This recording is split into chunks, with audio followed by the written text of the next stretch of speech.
Okay, in this program we have what I call a currency converter, and I will enter an amount in US dollars and then click the calculate button, and then I'll get the value of the dollar against 4 different currencies. And just before I use this, we should point out that there are actually 4 invisible labels here which will display the results of this application. So let's say I have $100 and I type that in and calculate. Okay, so we have $100 is equal to 76 euros, 65 British pounds, about 663 yuan, that's the Chinese currency. You also may hear that referred to as RMB, like on the news shows and whatnot. And then about 1,200 pesos. So really the only difference between this program and the temperature program is that we're calculating 4 different things. In the temperature program, we went Celsius to Fahrenheit. That's just one calculation. That's just one line of code. This program calculates 4 different things. So it's everything you already know, just a little more of it. We'll just say that. So I'll clear this out and close it up, and we'll look at the code. Okay, the first thing I want to point out, we talked about those 4 invisible labels. When the program first runs, we don't have anything to display to the user, and we don't see those labels. That can be kind of a pain when you're first setting up the graphics window or you're setting up your GUI interface. So what I do when I'm setting it up, I'll just start the label with just a single character from the keyboard, and then you can see how everything's lining up. And then once you're confident that it all looks nice, then you can go back to the null strings or the nothing strings, which is what I'll do here. Okay, so really the bulk of this application or the functionality is in the calc button click sub. Okay, so that's where I am here, and that's where we'll focus. Remember the 1, 2, 3 approach. That first step is we get the user's input.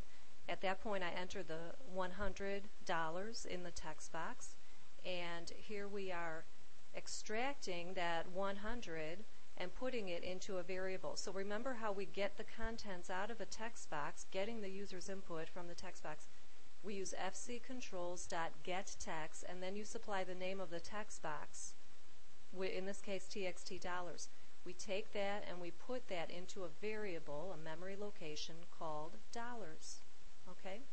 So that's step 1. Step 2 is the calculation. Now in this example, unlike the temperature example, we have 4 calculations.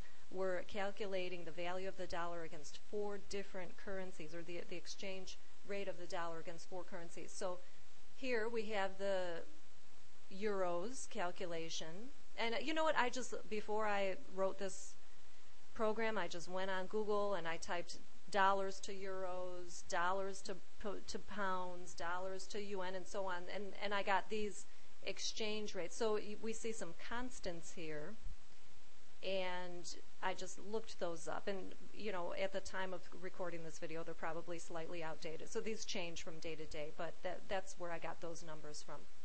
So we have our 4 calculations, and the result of each calculation goes into its own variable. The euros that I've calculated will go into a variable called euros.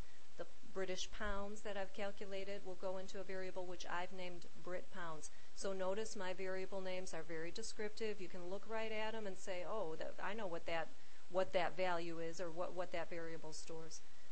So once that's done, we have our 4 values that we need to display back to the user. So we have 4 set text statements, right? We're setting the text of each of those 4 labels, which start out invisible, but now we have some information to put in there. So that's what we're doing. And you know, remember what this is called?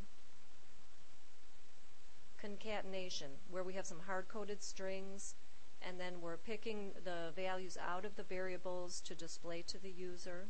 Okay, constructing the line of output piece by piece, using the plus signs to kind of string it all together, join it all together. Okay, so that's really it. Again, we have that 1, 2, 3 approach. You get the user's input, you put it into a variable,